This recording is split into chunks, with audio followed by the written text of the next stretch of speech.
de la etimología, de dónde viene la palabra templo, cómo ha evolucionado eso, ¿no? Y vamos a encontrar que en torno del templo, así como buscamos el sentido de la palabra templo, nos encontramos ahí entonces con un pasado, un presente y quizá también nos podemos proyectar a un futuro, ¿no?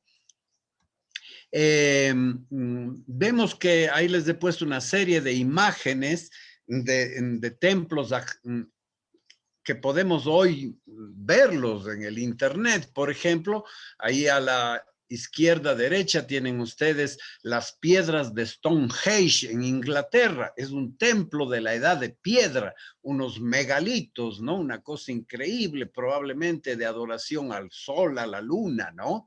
Luego, más hacia la derecha tienen ustedes una maqueta, una reconstrucción del templo de Jerusalén, ¿no?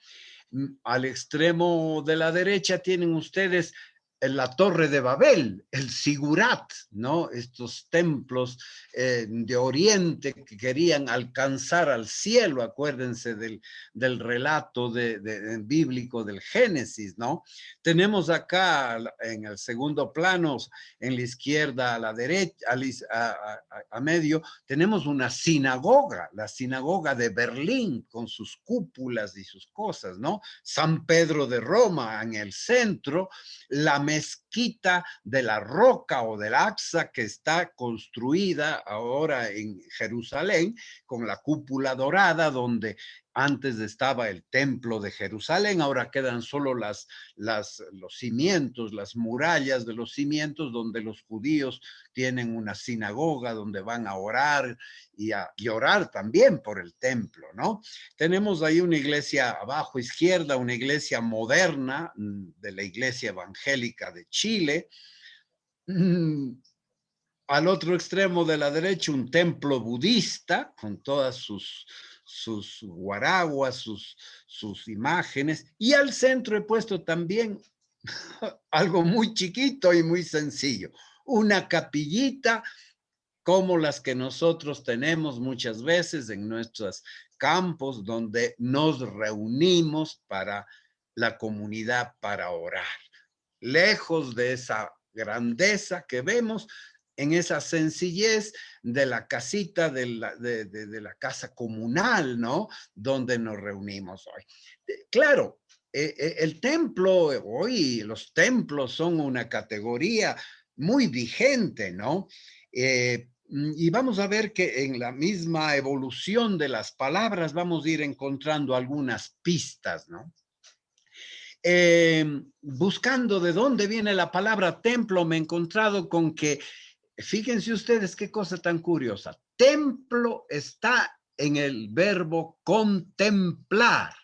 Por lo tanto, en los orígenes, el templo era un espacio cuadrado que los adivinos cortaban en el bosque para ver el cielo y ver el vuelo de las aves y poder así adivinar y consultar a los espíritus, ¿no? Entonces, ya desde los orígenes del templo, fíjense cómo nos relaciona con la naturaleza, con el cielo y la búsqueda de qué querrán los dioses, qué querrán los espíritus, ¿no? Muy interesante. Más adelante, pasó a designar la construcción sagrada, por ejemplo, en Grecia, con el término temnos, tiene también la raíz tem, ¿no? Muy importantes las raíces. Y solo más adelante, y al comienzo no tenían ni techo, eran unas columnas como los de Stonehenge, y luego ya se pusieron los techos y se adornaron, y se puso la cúpula o el altar, que es una plataforma elevada donde se hacen ofrendas y sacrificios. Y por supuesto, se dedican a un dios y se coloca la estatua de un dios ahí, ¿no? Si nos vamos en cambio al oriente, a las pagodas, a estos templos budistas, hinduistas, la palabra pagodi viene, está relacionada con una diosa, Kali, la esposa del dios hindú Shiva, y curiosamente esa palabra da origen a porque es un idioma madre de nuestros idiomas, pero también del hindú, ¿no? Y entonces resulta que la idea del lugar religioso tiene que ver con repartir, compartir y comer una comida sagrada. De ahí viene el origen de muchas palabras griegas nuestras que tienen la palabra fago, fagein, comer. Fíjense ustedes, una casa donde se come una comida sagrada. De ahí viene antropofagia, esófago, una cantidad de palabras en las que está esta raíz de comer, ¿no? Vemos primero contemplar, comer, ¿no? En los sigurats que hemos visto esas la Torre de Babel, ¿no? Es una torre escalonada que se encuentra en todas las culturas, en muchísimas culturas, Mesopotamia, Egipto, las mismas pirámides, la India, México, el mundo maya, etcétera, donde se hacen observaciones astronómicas y se realizan sacrificios. La idea de una edificación que intenta alcanzar el cielo, muy interesante, ¿no?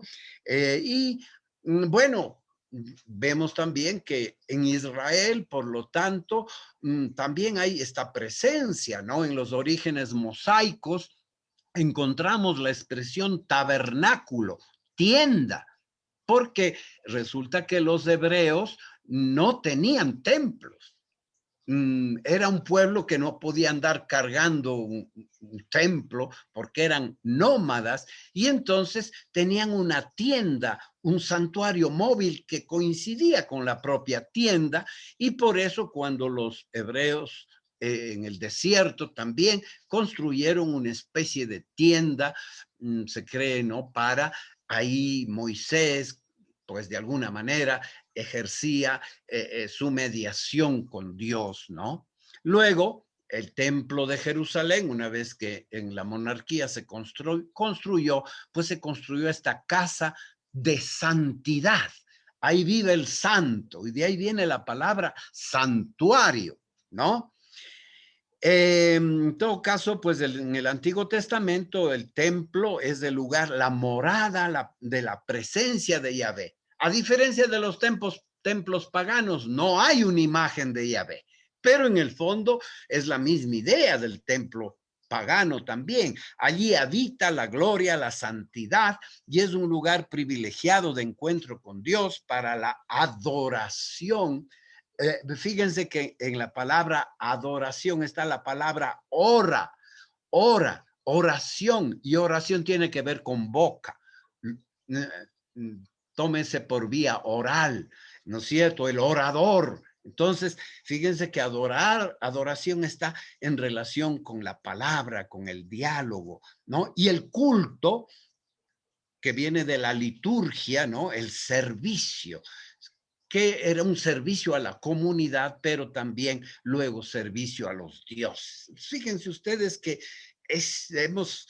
aquí está resumido pues los 12,000 años de evolución de la humanidad. Y en la medida en que Dios se va revelando, también el concepto de Dios va cambiando y por eso también el concepto de templo va a evolucionar y vamos a ver cómo hemos llegado a pensar ahora, ¿no? Ahora, en general, nosotros ya hemos cambiado ahí una evolución de la idea de templo como edificio de la comunidad a una congregación que a gente reunida para la oración, el culto y la fraternidad, ¿no?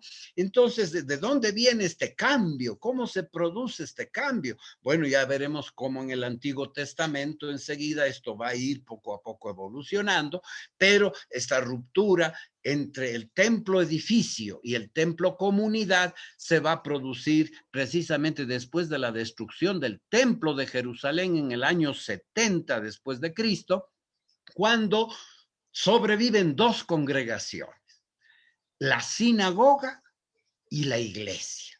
Entonces ahora nosotros también le llamaremos al templo iglesia y al templo judío, a la casa de oración y estudio, sinagoga.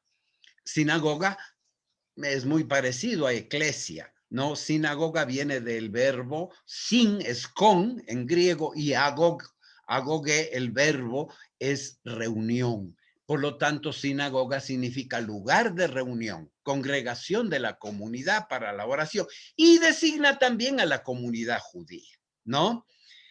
La iglesia proviene, en cambio, del verbo kaleo, eclesia, que es llamar, la reunión de los llamados, de los convocados. Incluso esto tiene su raíz en el Antiguo Testamento, la asamblea litúrgica en el desierto, ¿no? Y por lo tanto designa iglesia también a los templos cristianos, pero fundamentalmente vemos que tanto en sinagoga como en eclesia, lo que ya no tenemos primeramente la idea del edificio, sino la idea de la comunidad. Esto es muy importante porque significa un salto cualitativo en la concepción del templo, ¿no? Bueno, de todas maneras, pues hoy en el lenguaje común, en nuestros días, pues es un lugar especial, sagrado, donde se puede entrar en contacto con Dios, con símbolos, signos, palabras, actos, la liturgia, y ya hemos visto es común en todas las culturas, en el antiguo Israel y también entre nosotros. En el caso nuestro concreto, identificamos al templo con la casa de nuestras parroquias, en las iglesias parroquiales. Los cristianos católicos se reconocen como miembros de la iglesia católica, de un mismo pueblo, de una misma comunidad y familia, y allí se celebra la fe y los sacramentos que nos unen, alimentan, renuevan la vida, su esperanza y su fuerza para mantenernos unidos como miembros de la gran familia, ¿no? Entonces, vemos que hemos llegado a este concepto de lo que es nuestro templo, nuestra casa de oración, de reunión, pues a través de una larga evolución muy interesante, ¿no? Sin embargo, vamos a ver que la historia del templo es también la historia de sus deformaciones, la historia de sus patologías. Y ahí pongo yo una frasecita que dice, no hay nada más peligroso que la perversión de lo sagrado. Cuando lo sagrado, aquello que está orientado a construir relaciones de honestidad con Dios, de justicia con los hermanos y de unión y convivencia armónica, porque a eso debe contribuir el templo, pues cuando se pervierte el templo, entonces tenemos graves problemas. Y vamos a ver cuáles son esas patologías que han acontecido a lo largo de la historia, ¿no? Para estar prevenidos contra estas especie de COVID religioso que puede dañar nuestro, todo se puede enfermar, también nuestros templos pueden enfermar. El templo puede volverse una simple tradición o costumbre cultural y cultural.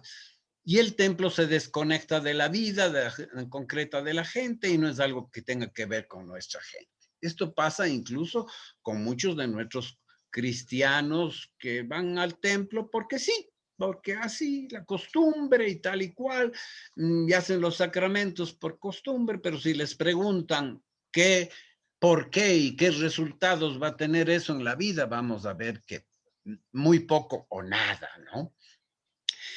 Peor cuando el templo se convierte en un lugar de negocio, ¿no? De venta de servicios y objetos religiosos, que siempre van ligados a una especie de interpretación supersticiosa y mágica de los lugares y de las cosas sagradas. Entonces, esta idea de que esas cosas sagradas tienen un poder por sí mismas y que basta echar agua bendita, ya el demonio se asusta, ¿no? Estas ideas un poco elementales y que hace bueno, pues a veces creer que porque tengo, claro, es para gente que tiene una fe muy débil, se aferran a estos amuletos que se ponen en el cuello, creen que eso les protege, en fin, qué sé yo. Y claro, como esto es muy demandado por por mucha gente, pues hay quien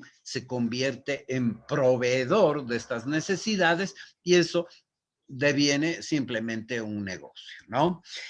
Pero más todavía, es más profundo esto, que las mismas relaciones con Dios se convierten en un negocio. Es decir, yo negocio mis relaciones con Dios a través de una ofrenda que considero que Dios por esa ofrenda está obligado conmigo a bendecirme. Es decir, yo compro bendiciones. Yo haciendo el ritual, ya estoy asegurándole, atándole a Dios para que me bendiga. Y probablemente no me preocupo de mi vida moral, de cómo me comporto yo, porque ya he pagado, ¿no es cierto? Ya he pagado. Entonces, eh, pasó una cosa en pandemia, que un sacerdote se saltó aquí en Cuenca, en un cantón, se saltó las medidas de seguridad y había recibido un poco de dinero para hacer un bautizo con 200 personas cuando estaba prohibido en pleno encierro. Y el reclamo de los que habían pagado el bautizo, la indignación era esta: ya hemos pagado al Padre por el bautizo, ¿no es cierto? Entonces, estas cosas no son ajenas de esta especie de, digamos, de patologías, ¿no? Otro peligro que se cierne en este ámbito de lo sagrado es que el eje del templo, como pasó, ya veremos en Israel, se convierte en el eje de un sistema de sacralidad exclusiva y excluyente. Un espacio para los puros, para las clases exclusivas, que les sirve para fortalecer su poder y su prestigio, ¿no? Y, mm, y mientras que excluye a otros que quedan fuera, sin acceso, los pobres, los marginados. Entonces, el templo se vuelve un centro de poder y un centro elitista, ¿no? Y más sutil y profundo todavía es pretender encerrar, secuestrar a Dios en un espacio físico, cosificarlo en torno de tiempos y personas sagradas. Esto tiene que ver con la idolatría, es decir, yo lo encierro a Dios en un ídolo. Y claro, luego el contenido de Dios también puede cambiar, porque mi ídolo puede ser el dinero y yo lo vuelvo sagrado, ¿no es cierto? O puede ser una imagen, una estatua que deja de ser una referencia cultural y artística para convertirse en Dios mismo, ¿no? En todas las críticas de los profetas y del libro de la sabiduría a esta gente que construye un ídolo y luego lo adora como si fuera un Dios. Pero fíjense que también sin tener al ídolo, sí podemos hacer de Yahvé y de Dios un ídolo en la medida en que lo secuestramos, lo domesticamos y le obligamos a responder a nuestros caprichos y a nuestras exigencias, ¿no? Bien, vamos entonces a ver brevemente la historia. Luego vamos a ver si podemos tener un poco de tiempo para, para poder conversar y hacer preguntas. Rápidamente, porque esto ustedes ya conocen, ¿no? No voy a extenderme mucho. Sabemos que recorriendo la historia de Israel en la época patriarcal, cuando Abraham y compañía pues andaban con sus tiendas, era la propia tienda el lugar del culto familiar. Todavía llevaban unos pequeños idolitos familiares en la tienda, ¿no?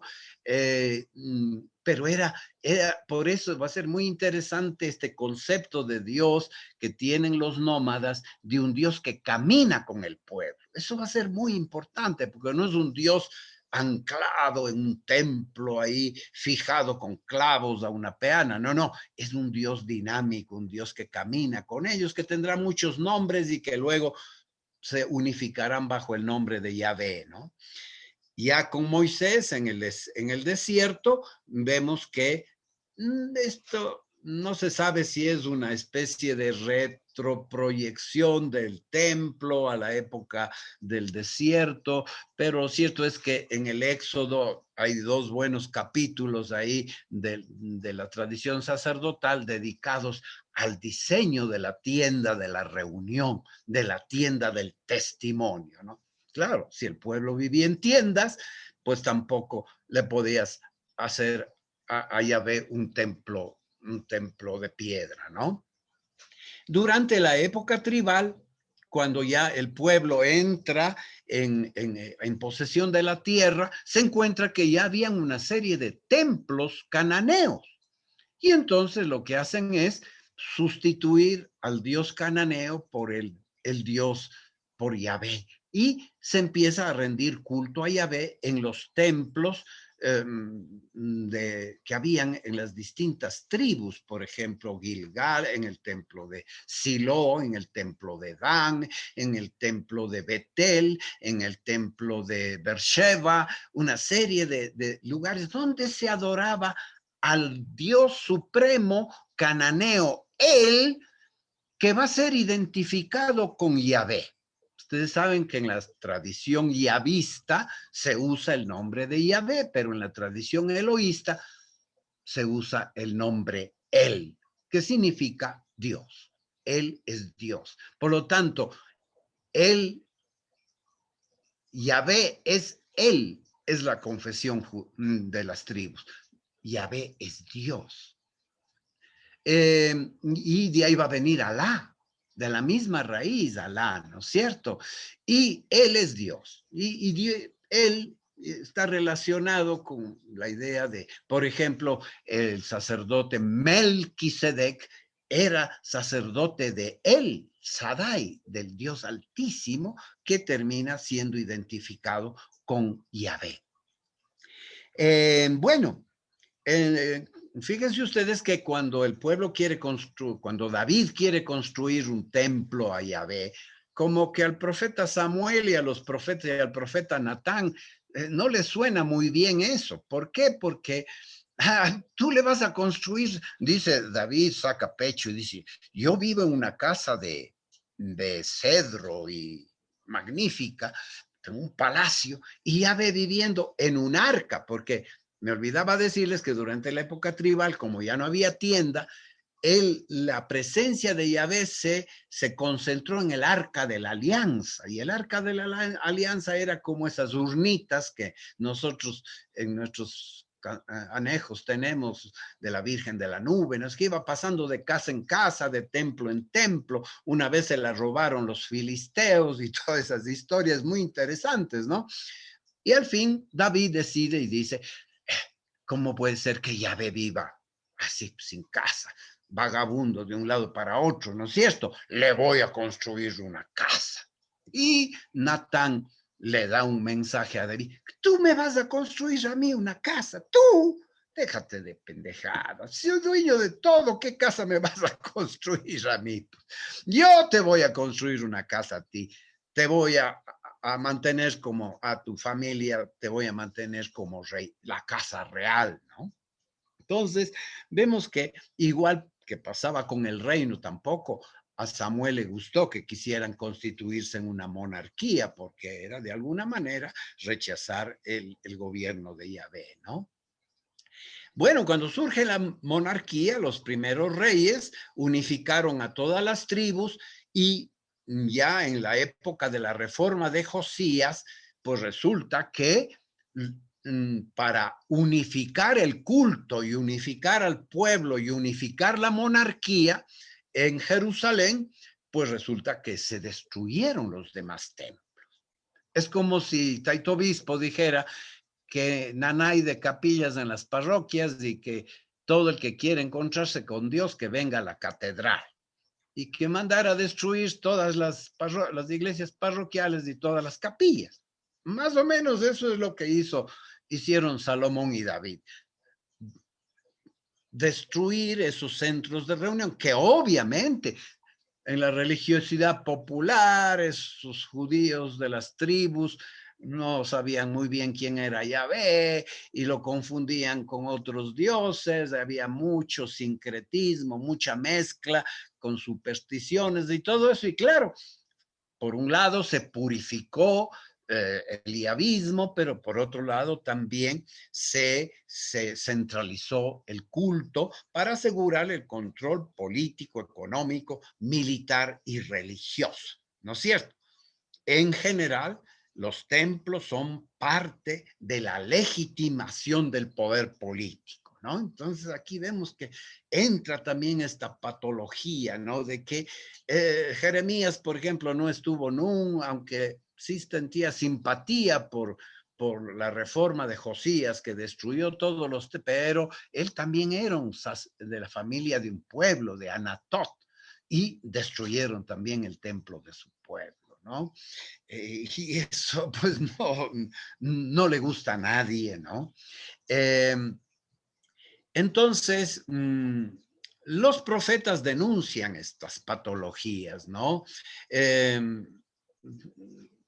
se construyó un estilo de sacerdocio fiel y servicial a la realeza que puede controlar el poder de la religión para mantener al pueblo sumiso a los reyes, que en muy raras veces fueron justos y fueron fieles a la alianza. O sea, el templo estaba instrumentalizado en función de la política. Los profetas denunciaron esta situación, la corrupción del templo, del sacerdocio y de la monarquía, un culto vacío, formalista, idolátrico. No importaba que se nombrara a Yahvé cuando en realidad se concebía a Yahvé como un dios parecido o igual de los dioses que eran adorados en Egipto o en Mesopotamia, ¿no? Bueno, eh, rápidamente saben que la primera destrucción del templo salomónico, davídico salomónico, tuvo un lugar en el 587, ¿no? Y surgió la diáspora. Y de ahí surgió la sinagoga como lugar de oración, estudio, etcétera. Al frente ya no estaba un sacerdote, sino un rabí, un maestro de la ley. Así cada comunidad está unida, todo Israel, todo forma una sola realidad santa unida por la fe, la Torá, la ley y las costumbres. Luego, cuando se reconstruye el templo volverá a ser parte de este sistema de una especie de santidad dispersa, ¿no? De relaciones. También los musulmanes lo tienen eso así. En el caso de los musulmanes es más claro lo que voy a decir. La mezquita, el templo fundamental de los musulmanes es el templo que está en Arabia, el templo de la Meca, a donde todos peregrinan y todos rezan en dirección en la Meca. Y entonces podemos decir que las mezquitas son una especie de sucursales de la sinagoga central, del templo por antonomasia. Es como si nosotros consideráramos que nuestras capillas de iglesias son sucursales de San Pedro de Roma, y no es así. Ninguna iglesia está concebida como una sucursal de la iglesia de Roma, ¿no? Hay ciertas iglesias que tienen una mayor veneración y estima, pero Dios está en todas partes, ¿no es cierto? Y no necesitamos necesariamente estar en ese lugar como si fuera el más. Aquí se habla de más y menos santo, ¿verdad? El lugar más santo, como era en el templo de Israel. Después, en el templo de Herodes, había un lugar que se llama el Santo de los Santos. Luego, el lugar de los sacrificios era el santo, y después ya estaba el patio de los sacerdotes, el patio del pueblo, el patio de las mujeres y el patio de los gentiles. Y más allá de eso estaba el mundo non santo, el mundo pagano, no santo. Por lo tanto, la santidad se concentraba en un espacio, en una casta sacerdotal, en unos días sagrados.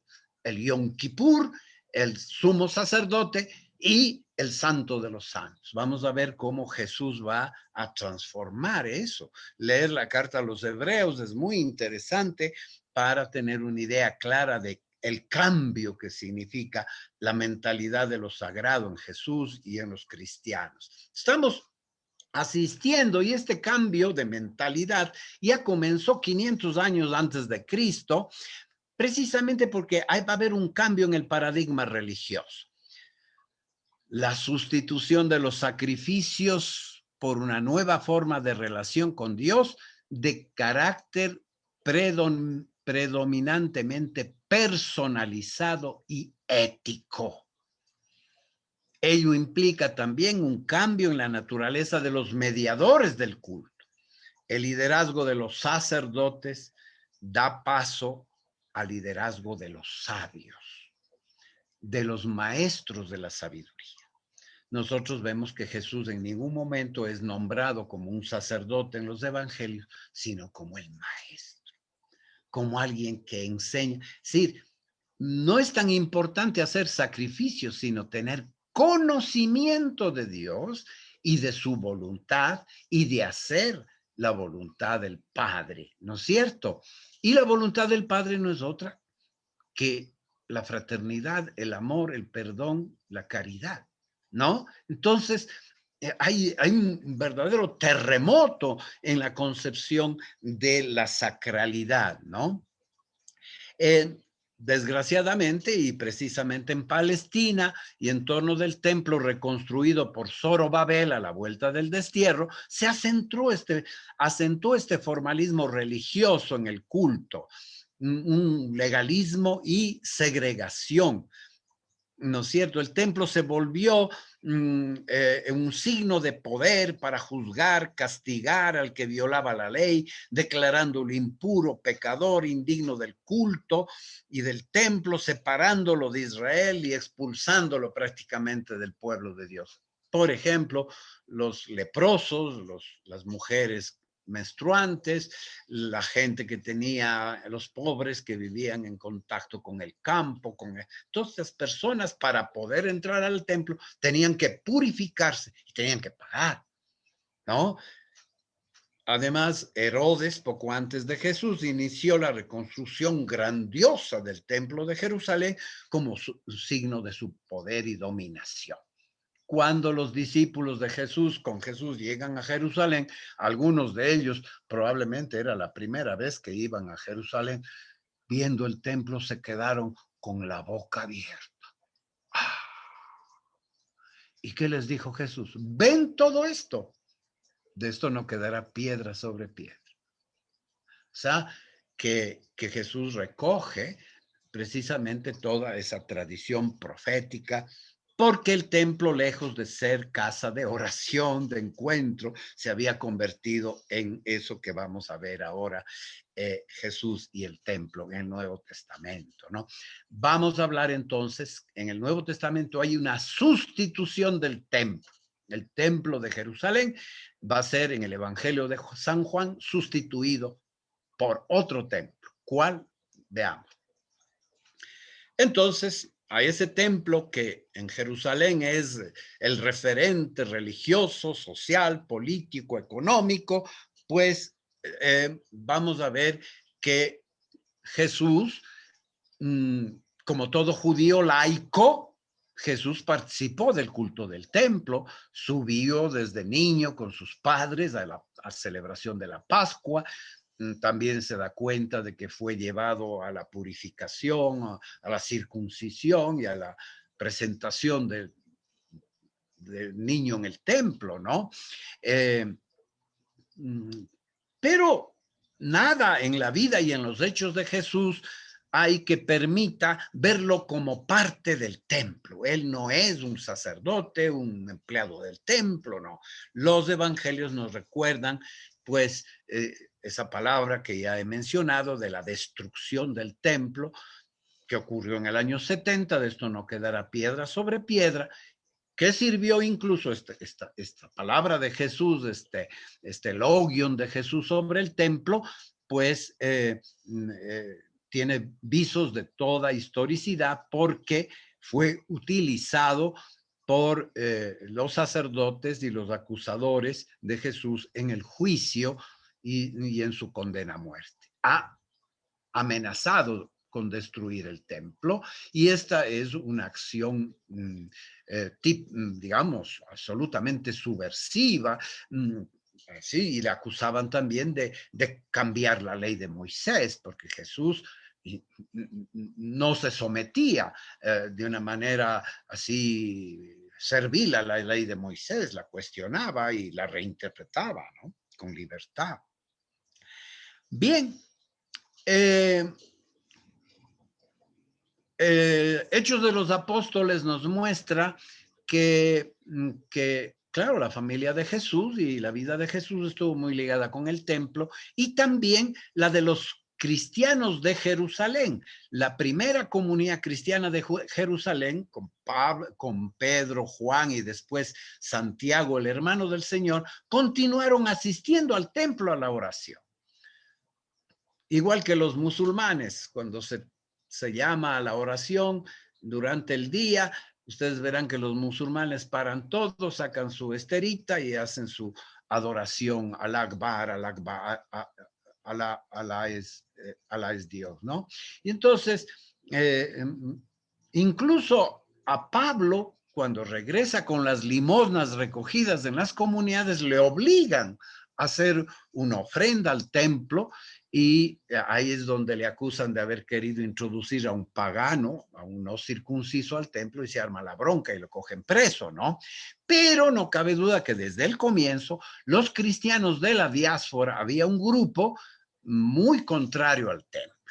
El diácono Esteban fue apedreado por Pablo y compañía porque eran radicales.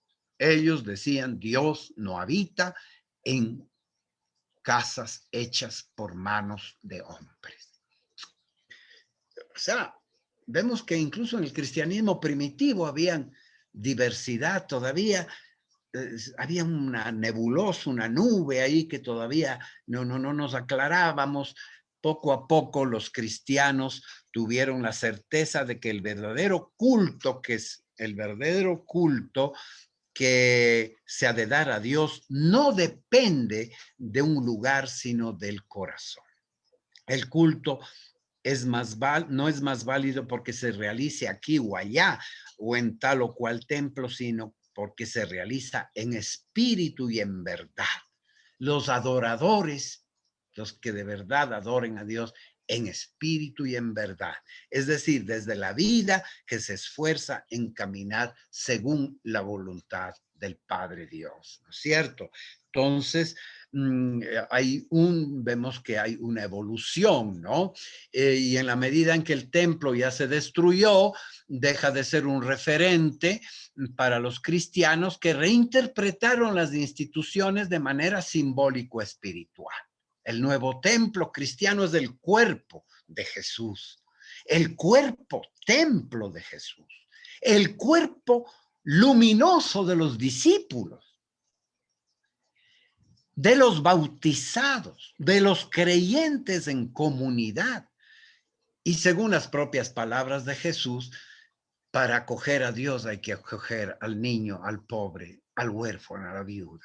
Es decir, un nuevo lugar teológico, un nuevo lugar donde acontece Dios es en las relaciones comunitarias de amor, de fraternidad y de práctica de la justicia. Por eso, en la carta de Pedro, leemos también vosotros, cual piedras vivas, entren en la construcción de un edificio espiritual para un sacerdocio santo, para ofrecer sacrificios espirituales aceptos a Dios por mediación de Jesucristo. Hay una revolución teológico-cultural, ¿no es cierto?, que muchas veces pues tiende a olvidarse, ¿no?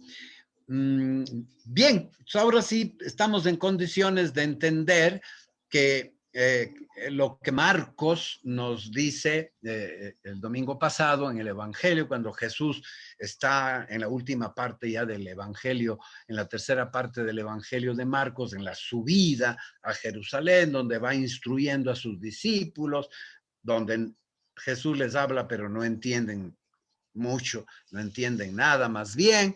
Ellos siguen pensando que Jesús es un Mesías político, ¿no? Sin embargo, él entra en Jerusalén humildemente, como decía la profecía de antigua, en un borrico, como Zacarías me parece que es el que dice, ¿no?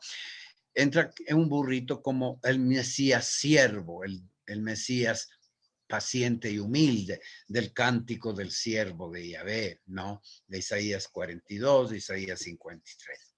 Estamos poco antes de la Pascua, y Jesús al día siguiente sube al templo. Y al subir al templo se encuentra con esta higuera, ¿no? Que es curioso, es un símbolo, porque no me digas, si Jesús va a buscar higos en tiempo que no es de higos, obviamente no los va a encontrar, ¿no? Y además maldice a la higuera. Bueno, solo simbólicamente se puede entender esto. ¿Qué significa esta maldición de la higuera? ¿Qué significa? Dice Jesús, por 3 años he subido a Jerusalén a buscar frutos, los frutos que Dios quiere y no los he encontrado, ¿no? Está también ahí el tema ese de la parábola del dueño de la finca que quiere arrancar un árbol que no produce frutos y el hortelano dice, déjame, señor, echar un poquito de estiércol y si no produce, después de un año la cortas, ¿no? Bueno, pues cuando entra Jesús en el templo se encuentra con esa hojarasca, ¿no? Que ahí no hay nada de oración, de fe ni de justicia, ¿no? Y entonces se indigna, dice en el paralelo que incluso hizo un látigo, ¿no? Eh, eh, en, en el versículo 15, ¿no? Entrando en el templo, echó fuera a los que compraban y vendían, ¿no? Efectivamente, no solo que el templo se había convertido en el banco de las familias sacerdotales, ricas, laicas y sacerdotales, sino que el templo era un verdadero mercado. Allí se vendían recuerdos, artesanías, pero principalmente animales y todos los productos necesarios para los sacrificios. Y Jerusalén pasa de unos 50,000 habitantes a tener quizás 300,000 habitantes y todo el mundo pues va a pagar ahí, va a gastar un diezmo en actividades y productos religiosos. Jerusalén vive del turismo, vive de este turismo religioso, llamaríamos hoy día, ¿no? Los que no tienen dinero, obviamente. Sí hay ciertos servicios más baratos para los más pobres, pero algunos se quedan sin eso, ¿no? Tumbó las mesas de los cambistas. Versículo 15b. Tumbó las mesas de los cambistas. Claro, es que para poder dedicar ofrendas al templo había que hacerlo en el shekel, en los ciclos, que son la moneda del templo, ¿no? A la que todos los judíos de la diáspora pagaban anualmente 2 ciclos de plata. Por eso el templo era una especie de banco central de la casta sacerdotal del principado, de los principados judíos, ¿no? Y había que cambiar la moneda pagana, porque con la moneda pagana no se puede ofrecer al templo, ¿no? Cuando a Jesús le preguntan si hay que pagar al César el tributo, dicen, muéstrenme la moneda. ¿De quién es esa cara? Del César. Ah, esa es la moneda del César. Devuélvanle al César lo que es del César. Nosotros no aceptamos esa moneda en nuestra cultura y con esto no podemos nosotros negociar, ¿no? Entonces, el templo tenía su propia moneda, las otras, la gente quedaba fuera de esto, ¿no? Había que cambiar la moneda impura romana o de otros acuños por la moneda sagrada, ¿no? Por eso estaban los cambistas, que ustedes saben que hay picardías, ¿no? Tumbó también los puestos de vendedores de palomas, ¿no? Eh, eh, Se ve que todavía no habían llegado muchos animales para el sacrificio, porque fíjense ustedes que el templo de Jerusalén era un verdadero camal de matanzas. Y no solo Jerusalén. Los templos griegos, no sé si ustedes han oído hablar de las sagradas hecatombes. Cuando una ciudad celebraba su fundación, pues celebraban las hecatombes. ¿Y saben qué era una hecatombe? Sacrificar 100 toros. O sea, el templo era un camal de matanza, ¿no? Los templos eran un camal de matanza.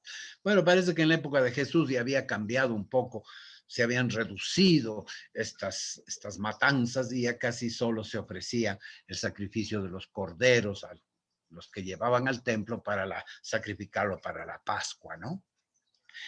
Las palomas eran adquiridas por los pobres. Por ejemplo, dice que María y José, cuando fueron a presentar al niño en el templo, ofrecieron palomitas, porque eran pobres, ¿no? Los ricos, dice Jesús, que incluso hacían chorrear grandes cantidades de dinero en el cepillo del templo, a diferencia de la viuda que puso ahí lo único que tenía para vivir, ¿no? Que fue por eso alabada por Jesús. Y no permitía, ya en el versículo 16, y no permitía que nadie transportase cosas por el templo. Entonces, haber convertido el templo en un espacio de irrespeto, en un lugar de silencio, de paz para el encuentro espiritual, para un maestro como Jesús, el templo debía ser eso, una casa de oración y no un mercado bullicioso, no un mercado bullicioso, ¿no? Y luego dice el texto que Jesús se puso a enseñar. Jesús da razón de por qué actúa así, ¿no es cierto? Y recurre a dos citas, a la cita de Isaías 56:7, mi casa será casa de oración para todos los pueblos. Importante esta dimensión universal que ya la tenía Isaías. No solo casa de oración, sino para todos los pueblos. No exclusivo para el pueblo judío. Y el de Jeremías 7:11, ¿acaso toman este templo consagrado a mi nombre por una cueva de ladrones? Yahvé habla de un templo consagrado a mi nombre. Sí, la consagración es una dedicación a. No existe un lugar sagrado per se. Para que ese lugar se vuelva lugar, hay que darle un sentido, hay que dedicarlo y consagrarlo a. San Pablo va a decir, los cristianos van a decir que nuestra consagración fundamental va a ser el bautismo, la consagración por el Espíritu, ¿no? Entonces, que marca la vida nueva en nosotros. Eso es lo que nos consagra básicamente, esa es la consagración fundamental de la fe cristiana, ¿no? Bien, aplicaciones pastorales. En el mundo cristiano ya vemos como en otros lugares el templo sigue teniendo una significancia. No podemos ignorar esto y decir, no, aquí si somos auténticos cristianos no vamos a un intimismo, yo voy a adorar a Dios en espíritu, en verdad, en mi propio corazón. Bueno, si me reúno con alguien, ya estoy construyendo un espacio de reunión donde voy a rezar, donde voy a orar y eso ya le vamos a llamar capilla, templo, qué sé yo, ¿no es cierto? Entonces, el ser humano necesita reunirse y donde se reúne, donde estén dos o tres reunidos en mi nombre, ahí estoy en medio. Por lo tanto, donde hay comunidad reunida, ahí está el Señor y si esa comunidad quiere guarecerse de la lluvia, está bajo techo. ¿No es cierto? Quiere tener abrigo del viento, tiene paredes, quiere hacer del lugar un lugar agradable y bonito, lo decora, lo arregla, lo adorna. ¿Por qué? Porque estima ese lugar de reunión porque es la casa de la comunidad. Esto es humano y natural, pero cuidándonos de no caer en esas patologías. Por eso nosotros en nuestras parroquias tenemos que hacer que nuestras liturgias estén ligadas a la vida, ¿no? Y no ritos vacíos. Respaldando nuestras ofrendas con una vida honesta y el testimonio de vida. reactivando la oración en la familia, en las casas, en todo lugar, no como el único lugar exclusivo, ¿no? Dice que a un gitano le preguntaron, ¿dónde se encuentra Dios? Y el gitano respondió, dicen que en todas partes, pero de lo que yo veo, lo que se dice para en las iglesias. ¿No es cierto? Esta idea de que de alguna manera sí, Dios está en todas partes, pero donde más está es en las iglesias. Bueno, habría que siempre tomar esto con mucha precaución, ¿no? Practicando la justicia, recordando siempre esto que dice Oseas, ¿no? Y que Jesús lo recoge en el Evangelio. Justicia quiero y no sacrificios. No, Dios no quiere nuestro sufrimiento. No es que hay que darse de pedradas y ahora que estamos en Semana Santa, ¿no? Para agradar a Dios, ¿no? Acogiendo nuestras liturgias y acogiendo nuestras liturgias a todos y todas, sin discriminación. Es más, con preferencia. Haciendo de nuestro templo parroquial, capilla barrial, un símbolo de hermandad, de sinceras relaciones con Dios, una casa de encuentro y oración. Así evitaremos caer en esas patologías de lo sagrado, de lo cultural y del templo. Pastoral social. En medio de la pandemia, tenemos una oportunidad de honrar al Padre y a Jesús en los templos de los cuerpos de nuestros hermanos más pobres.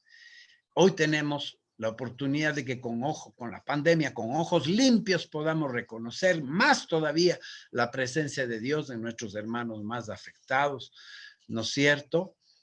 En medio de las tragedias que se han acumulado, pobres, mujeres, niños, migrantes. Muchas oportunidades más de acoger a Dios en los hambrientos sin techo, en los encarcelados y enfermos. Es una llamada urgente a fortalecer nuestras pastorales sociales para poder brindar un amor organizado, solidario y eficiente. No nos sirven de mucho las campanas, que haya mucho culto, muchos coros, si no se traduce eso en acciones concretas, porque al fin, como dice Jesús, vamos a ser examinados por los resultados. Me viste con hambre y me diste de comer, me viste desnudo y me viste enfermo y preso y me visitaste, solo y me acompañaste, marginado y me incluiste, ¿no es cierto? Entonces, esto es importante para rescatar en nuestra vida parroquial. Bien, y bueno, un poco, esto me voy a saltar, ustedes lo podrán leer. ¿Cómo así se pusieron de nuevo? Si los cristianos ya no adoraban en un templo, ¿cómo así volvimos a los templos? Bueno, porque en la época de Constantino y Teodosio, como todo el mundo se convirtió al cristianismo, los templos paganos con sus sacerdocios y sus altares pasaron a la iglesia cristiana. Y ahí sufrimos un cierto retroceso en el paradigma sagrado hacia el Antiguo Testamento y hacia el paganismo, ¿verdad? Y eso nos ha venido acompañado siempre. Pero siempre por eso tenemos que volver al Evangelio, para no olvidar los rasgos más importantes del nuevo culto cristiano, un culto racional y espiritual, ¿no? Lo ven ustedes en Juan, en Romanos 12:1, ofrezcan sus vidas, sus cuerpos como ofrenda agradable a Dios, visitando a los encarcelados, siendo solidarios con los que tienen un cuerpo, el cuerpo. Lejos de toda espiritualización, el cuerpo es el lugar donde Dios habita, el cuerpo comunitario y el cuerpo personal de cada ser humano, ¿no es cierto? Y ahora en medio de la pandemia se me ha ocurrido a mí también proponer otras purificaciones rápidamente, porque no sé si ya estamos a punto, no tengo este momento, no, ¿qué hora es este rato? Son unos minutos para las 6. Purificar el santuario de nuestro corazón.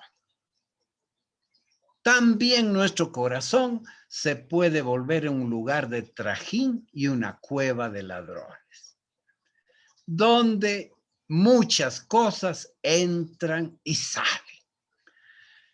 Jesús hablaba, entra en tu corazón, cierra la puerta y adora en lo escondido, en el santuario de la conciencia, ¿verdad?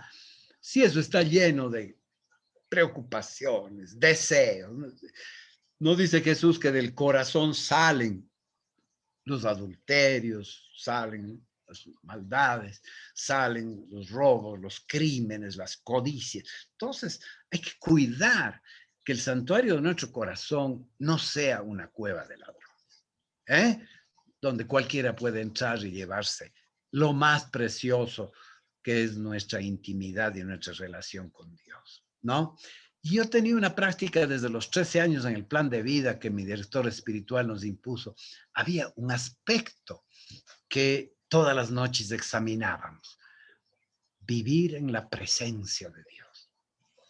De tal manera que durante casi 30 años de mi primera experiencia espiritual, todos los días examinábamos cómo Dios había estado presente en todo momento de mi vida, en el santuario de mi mente y mi corazón, ¿no? La oración del corazón de gratitud, de alabanza, se refleja en la toma de conciencia de todo lo que sucede. María guardaba todo en su corazón, ¿no? La purificación de nuestras intenciones, la armonización de nuestros valores y sentimientos con los de Cristo. Tengan los mismos sentimientos que Cristo Jesús. ¿No es cierto? Entonces, esta espiritualidad del corazón, el santuario del corazón. Pero cuidado, en todo puede aparecer el intimismo y la patología. Lejos de caer en un intimismo y alejamiento de la comunidad, de ahí sacamos fuerzas para lo que viene, ¿no es cierto? ¿Y qué es lo que viene? Purificar el templo de la vida comunitaria, de la sociedad. En un mundo desacralizado como el nuestro, es necesario consagrar las realidades temporales a Dios como misión específica de los laicos. Concilio Vaticano II. Nuestra presencia en el mundo profesional, de la economía, de la política, de la cultura, tenemos la obligación de hacer del mundo de las relaciones sociales, económicas, un templo donde reine la justicia, el derecho, el cuidado y la solidaridad. No basta con tener iglesias donde curas y fieles se porten honestamente si no trabajamos en el templo, en la purificación del templo de la comunidad global, que como saben ustedes está llena de ladrones y comerciantes, que en medio de la pandemia lo único que les sigue importando es ganar y acumular dinero sin importarles nada. Hoy las relaciones comunitarias a nivel global están profundamente dañadas por la corrupción y la violencia. Corremos el peligro de creer que es suficiente que limpiemos el templo de la conciencia y de la pequeña comunidad de fe, cuando el atrio, las calles del barrio, la ciudad, ya no solo es cueva de ladrones, sino espacio público, abierto, donde reina la codicia y la violencia. Lo que ha pasado en las cárceles, lo que pasa todos los días en los barrios de Guayaquil. Eso es, clama, ¿no es cierto? Esa sangre derramada clama venganza al cielo. Impurifica la tierra, impurifica todas las relaciones, desde la sangre de Abel hasta del último asesinado en nuestras calles, en nuestras casas, la violencia doméstica, todo esto, ¿no? Y el Papa Francisco nos pide purificar la casa común, la casa común del cosmos, la creación. El templo es la tierra, la Pachamama, la madre tierra que nos alimenta y que tiene como cúpula los cielos estrellados y millones de galaxias, ¿no? Este filósofo medio judío, medio cristiano que se llamaba Spinoza, pues decía que sale al medio del campo y ahí está en el templo, que ese es para él el templo, ¿no? Porque claro, los otros templos sí se habían desvirtuado en gran manera, ¿no? San Francisco de Asís vivía esa fraternidad universal, ¿no? El Papa Francisco nos invita a una conversión ecológica que nos lleve al cuidado de nuestra casa común, a venerar y cuidar el templo de la creación. Durante años en los equipos bíblicos, recuerdo, siempre empezábamos nuestros talleres con el libro de la creación, ¿verdad? Leyendo ese libro maravilloso que el Señor ha escrito, no en letras, sino en algo que habla mucho más elocuentemente. Hoy el santuario de la creación está a merced de comerciantes y ladrones. En Cuenca vemos cómo quieren llevarse nuestros páramos y el agua sin conciencia, movidos solo por la acumulación. Y por último, purifiquemos las redes sociales también, que hoy las usamos muchísimo, ¿no? Están llenas de odio, de rencor. El mundo de Internet lleno de fake news, de insultos, calumnias, odios de todo tipo, de depredadores sexuales, de hackers, de timadores. Desde hace tiempo el poder está en manos de este ámbito de la información y el conocimiento. También ahí creo que tenemos un papel para hacer presente el espíritu del Señor y sanar el templo, todos los templos en todas sus dimensiones. Entonces, hermanos, creo que casi hemos cumplido el tiempo y entonces termino con este agradecimiento, recordando algunas 3 frases del Evangelio. Entonces mandó a la gente que se acomodaran y dando gracias, partió los panes y los iba dando a sus discípulos y ellos los sirvieron a la gente. Y en aquel tiempo Jesús, Mateo 11:25, Padre del cielo, yo te alabo porque has ocultado estas cosas a los sabios y las has revelado a los pequeños. Y San Pablo y la comunidad paulina, no ceso de dar gracias por ustedes, recordándoles en mis oraciones, para que el Dios de nuestro Señor Jesucristo les conceda espíritu de sabiduría para conocerle plenamente. Que Dios los bendiga. Gracias, hermanos. Gracias, Padre. Herodes el Grande, precisamente, pues el Herodes que según los evangelios mató a los inocentes. Mató a su madre, a sus hijos, era una bestia completa, pero era uno de los más grandes constructores de la época. Y entonces una de sus mayores obras fue la reconstrucción del templo. Tardó 41 años. Cuando Jesús dice que ese templo va a ser destruido, le dice en San Juan, ¿no? 41 años tardó en construirse ese templo por Herodes y tú lo vas a reconstruir en 3 días. Herodes era un gran arquitecto. Gracias, Padre Fernando. ¿Alguna otra preguntita más? A ver, aquí tengo otra. María del Rocío Argüello. ¿Qué pasa con las ventas que se hacen hoy en los templos? ¿Cómo se los puede catalogar? ¿Es bueno o no? A ver, es inevitable porque son efectos de la cultura en todo lado. El problema no está en que se hagan o no se hagan ventas. El problema es que eso se convierta en la esencia del culto, ¿verdad?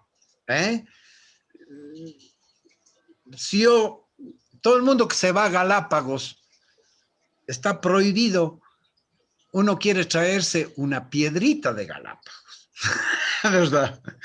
Todo el mundo que va a Galápagos quisiera traerse una piedrita de Galápagos, de recuerdo de ese santuario, ¿no es cierto? Es natural. Las fotos sustituyen un poco a esto. Los japoneses están tomando fotos en todas partes, ¿no es cierto? Entonces, este querer interiorizar algo necesitamos siempre el lenguaje algún día hay que hacer un curso sobre liturgia, sobre la liturgia de los signos, que es increíblemente maravillosa, ¿no? Entonces, el lenguaje de los signos siempre va a requerir de estas cosas, pero convertir todo el culto en hacer que esa sea la esencia de nuestras relaciones con Dios o el ejercicio más importante, es una añadidura que puede haber o no haber, ¿no es cierto? Claro, si yo como párroco, lo que más me importa es una tiendita donde yo vendo las cosas religiosas y todo el mundo sabe que eso es lo más importante para mí, pues entonces ya estoy mal, ¿no es cierto? Gracias, Padre Fernando. Bueno, esta es sencillita, pero nuestra gente la pide. ¿Jesús predicaba solo en el templo? No, más bien solo 2 o 3 veces predicó en el templo. Jesús, no, ya lo he dicho, no es un funcionario del templo. Jesús predicaba en los campos, en las aldeas, en las entradas de las aldeas un poco más grandes, ¿no es cierto? Jesús predicaba de día, de noche, durmiendo con sus discípulos en medio del campo. Era un maestro donde los discípulos aprendían en el vivir cotidiano con él. Y acuérdense del sermón de la montaña. En realidad, en los evangelios solo se dice que Jesús en el templo, por ejemplo, en el evangelio de Juan, dice aquí en el evangelio de Marcos, solo una vez predica en el templo. En el evangelio de Juan dice que predica en 3 fiestas.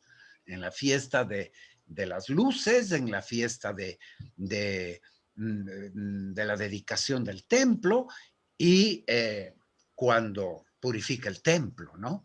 Entonces, más bien dicho, Jesús de chiripa predicó en el templo, porque fue al templo en esas veces, pero no es que solo en el templo predicaba, no, ni mucho menos. Su cátedra, ahí estaba la cátedra de Moisés, es curioso, parece que había un sillón en el templo que representaba la cátedra de Moisés. Ahí se han sentado los escribas y fariseos, ¿no es cierto?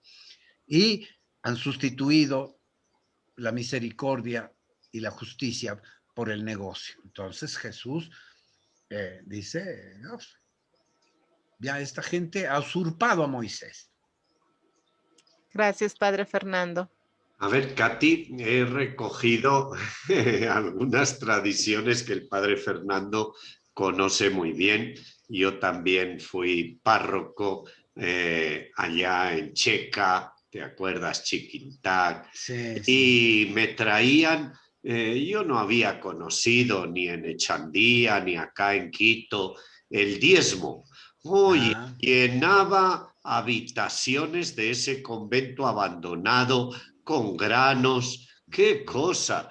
Me parecía tan hermoso, me traían y juntamos todo y luego lo vendimos, bueno, para arreglar la casa, porque a mí mi comunidad me daba de comer. La pregunta es, ¿tiene algo que ver esa costumbre antigua del diezmo con el diezmo que ahora piden grupos protestantes en los barrios a sus feligreses? Bueno, ¿Y a ver, y de paso, sí. uniendo, cómo recuperar la fraternidad en nuestras reuniones litúrgicas, aquella fraternidad original de las primeras comunidades que has mencionado? Ya. Bueno, en tiempos de Jesús y posteriormente, ¿no es cierto? El diezmo está mandado en los libros del Antiguo Testamento, ¿no? Es parte de esta estructura solidaria del pueblo. Los sacerdotes que no tienen tierra para cultivar, van a vivir del diezmo de las otras tribus y también de parte de los sacrificios. parte del sacrificio se quema y parte del sacrificio va a la mesa de los sacerdotes, ¿no? Entonces, es una costumbre muy antigua que también está en todos los pueblos no cristianos. Incluso si tú hablas, por ejemplo, con los indígenas, con los chamanes reciben, por sus servicios chamánicos, reciben dones. ¿Por qué? Porque hay la reciprocidad. Sí, en realidad la vida es un intercambio de servicios, ¿no es cierto? Y si alguien está plenamente a nuestro servicio, hombre, le pagamos con trueque. Le pagamos con trueque.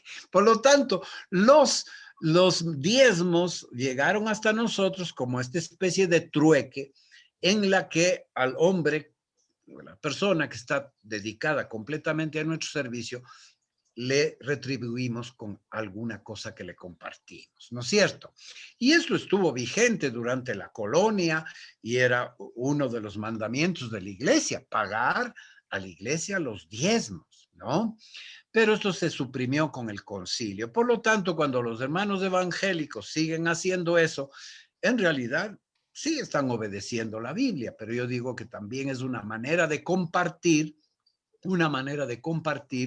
que puede ser también,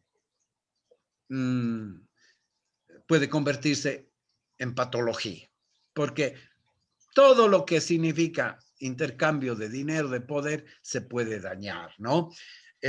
Dice un rabino que puso una frase muy bonita en su despacho, que había escrito lo siguiente: no quiero tu limosna si con esa limosna tú me quieres sobornar.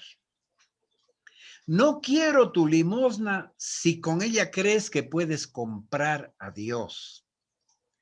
No quiero tu limosna, ¿no es cierto?, si con ella buscas prestigio y alabanza. Solo acepto tu limosna si entiendes que eso que tienes no es tuyo y lo estás devolviendo a la comunidad. Entonces es una cosa increíble, ¿no? O sea, esto permite reconstruir la comunidad. O sea, ¿cómo vivir la fraternidad? La fraternidad no se vive con abracitos y besitos, que luego nos damos en la misa y después de la calle no paramos de hacer a lo mejor, un movimiento de cabeza, pero no sabemos ni cómo se llama el hermano, ¿no es cierto? Creo que tenemos que crear relaciones realmente humanas y de proximidad entre nosotros. Solo si construimos relaciones humanas de proximidad, ¿no es cierto?, aún en medio del distanciamiento físico de la pandemia, solo así podremos construir esa comunidad y evitar que los cultos se nos vuelvan. Por ejemplo, una de las patologías que también se podría poner hoy es el culto espectáculo, ¿no? Me olvidé de esa otra patología. Es que hacemos unos cultos que son espectaculares, ¿no? Miles de gentes, todas en estado de trance, de lavado cerebral, ¿no? Con una bulla increíble, ¿no? Con parlantes a todo volumen que generan adicción. Personas que durante la mitad de la semana se pasan comentando del espectáculo como del partido de fútbol y la otra mitad se pasan preparándose para ir de nuevo al otro espectáculo. O sea, pero en su corazón son solo espectadores de un culto grandioso, pero no son fieles. El templo interior está completamente lleno de ruido, ¿no? Bueno, hay muchas preguntas. Si ven, los participantes, la mayoría, el 80%, son para felicitar a Fernando, para pedirles más charlas. Estupendo. Pues gracias, Fernando, ¿verdad? Hacemos lo que se puede. Lo que se puede. Toda una vida dedicada al servicio de los hermanos, de la formación y del estudio, de clases. Qué bueno, Fernando. te felicitamos de todo corazón. A ustedes, muchas Y gracias. hay muchas peticiones, pero bueno, ya he tomado nota, quieren que se hagan estudios donde se muestre la alternativa, la oposición en la Biblia a la supremacía del templo. ¿Cómo se hace una relectura del Cantar de los Cantares, de Ruth, de Jonás, que son duras críticas a la supremacía del templo? Bueno, pues poco a poco, son muchos los domingos del año. Y luego hay otra serie de preguntas que dicen en torno a que cómo recuperar Sí, la vida sí, sí, cristiana Carlitos, dime. las Aquí 24 te... horas del día, no solo el momento que entramos en la iglesia. Bueno, pues ¿cómo? Pues habría que hacer una minga y pedir sugerencias y a ver cómo lo hacemos cada uno de nosotros, ¿verdad? Cuando vamos en el bus con mascarilla, cómo dar, no sé, testimonio, o como me ha sucedido esta mañana, que como estoy sin vehículo, tuve que ir en un taxi amigo del barrio y le pregunté, bueno, a ver qué espera en el país de las elecciones. ¡Wow! Media hora. Qué lindo ese taxista. No les voy a decir porque, claro, se veía claramente correísta y media hora me dio toda su posición. Las 24 horas en el bus, en la calle, en la tienda, en la familia, en mi comunidad, no solo cuando estamos en la capilla. ¿No, Fernando? Eso dice, como has dicho tú, Jesús, en el campo, en la casa, en la mesa, comilón, bebedor, amigo de prostitutas y malas gentes. ¿Por qué? Porque andaba donde la gente bien cree que no hay que ir. Y Jesús allá estaba.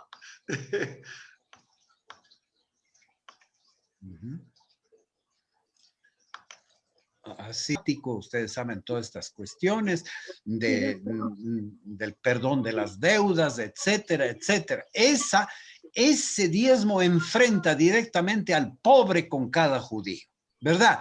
En los ojos del pobre, el judío fiel ve el reclamo de la alianza. Tendrás misericordia con los huérfanos, los pobres, las viudas, etcétera. Luego hay el diezmo que los que van al templo a sacrificar pagan a los sacerdotes en cada sacrificio. Y hay un tercer diezmo que es del turismo cultural. Hay que gastarse en Jerusalén un diezmo más.